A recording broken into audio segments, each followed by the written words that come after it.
Good morning. તમારે સુરભી સ્કૂલે જાય. સુરભી માટે નાસ્તો તૈયાર થઈ ગયો છે. ઢોકળા. Surbhi good morning. ગરમ છે. તેમાં સુરભી સ્કૂલે જાય છે એના માટે નાસ્તો તૈયાર થઈ ગયો છે. મસ્ત બન્યા છે. તો ડબ્બામાં બી ભરી દે ફટાફટ, પછી નાસ્તો બી કરી લે. તો સુરભી સ્કૂલે જતી રહી નાસ્તો લઈને, અને ડાવર સાહેબ બી નાસ્તો કરીને જતા રહ્યા. હવે મારી વારી છે તો હું ચા નાસ્તો કરી લઉં. પછી મારે ઘઉં સાફ કરવાના છે, તો ઘઉં સાફ કરીને પછી નાહીને પછી જમવા બનાવવાનું છે. તો મારો નાસ્તો છે આજે ઢોકળા છે. તો સુરભી સ્કૂલે જાય એટલે એના માટે નાસ્તો બનાવવો જ પડે સવારમાં ગરમ ગરમ. તો અત્યારે હું નાસ્તો કરી લઉં. તો સવારને ઘઉં સાફ કરતી હતી તો આટલા ઘઉં સાફ કરી દીધા. એક કટ્ટું લાવ્યા હતા ઘરેથી, તો આટલા બાકી છે. તે આ ગામડાના ઘઉં છે અમારા ખેતરના, તો એક જ કટ્ટું લાવ્યા હતા. તો નીચે ઝાડુ પોછા મારતી એટલે અહીંયા ઉપર મૂકી દીધું હતું. નીચે અડ કરે એના માટે. તો અડધા સાંજે સાફ કરીશ. તો હવે નહીં લો ફટાફટ, મારું પછી જમવા બનાવવાનું છે. હેલો ગાઈઝ, કેમ છો? મજામાં? સંદેડામો બ્લોગ્સમાં તમારું સ્વાગત છે. ગુડ મોર્નિંગ, જય શ્રી કૃષ્ણ, જય જોહાર. ન્યૂ બ્લોગમાં તમારું સ્વાગત છે યુટ્યુબ ચેનલમાં. કેમ છો? બધા મજામાં છો? હું પણ મજામાં છું, તમે બી મજામાં છો? તો મારું બધું કામ પતી ગયું છે. ચા નાસ્તો થઈ ગયો.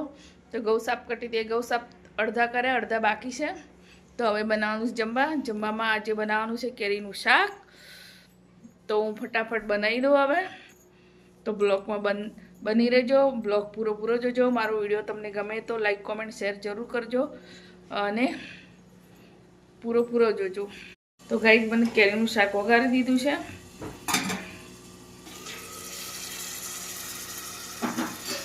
કેરીનું શાક બહુ ભાવે અમને, તો ખાટું મીઠું શાક કેરીનું.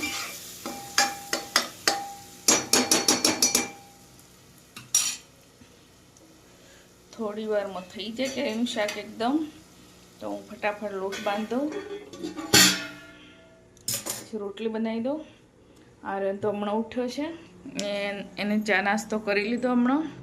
તો હું જમવા બનાવી દઉં. હવે રોટલી બનાવું, શાક તો થઈ ગયું. બ્લોગ જોવો ને તો પૂરો જોજો, સ્કીપ ના કરતા. તો ગાઈઝ અમારું જમવા બની ગયું. સુરભી બી સ્કૂલથી આવી ગઈ. આજે આખા તારીખ હતી એટલે તો વહેલા આવી ગઈ છે. તો જમવાનું બની ગયું છે. તો હવે જમી લઈએ. અમારે જમવાનું શાક બની છે બહુ મસ્ત ખાટું મીઠું. મને તો બહુ ભાવે છે, બધાનું ફેવરેટ છે, રસવાળું. તો અમે જમી લઈએ હવે. સાંજનો સમય થઈ ગયો છે. તો સુરભી સ્કૂલે ગઈ હતી, એ આવી ગઈ છે. તો હવે બનાવવાનું જ જમવા. આજે તો હું બહુ ઊંઘી ગઈ હતી, તો બ્લોગ મેં બનાવી ઉઠીને વાસણ ધોયા. વાસણ ધોઈને પછી કપડાં વાળીને હવે જમવા બનાવવાનું છે.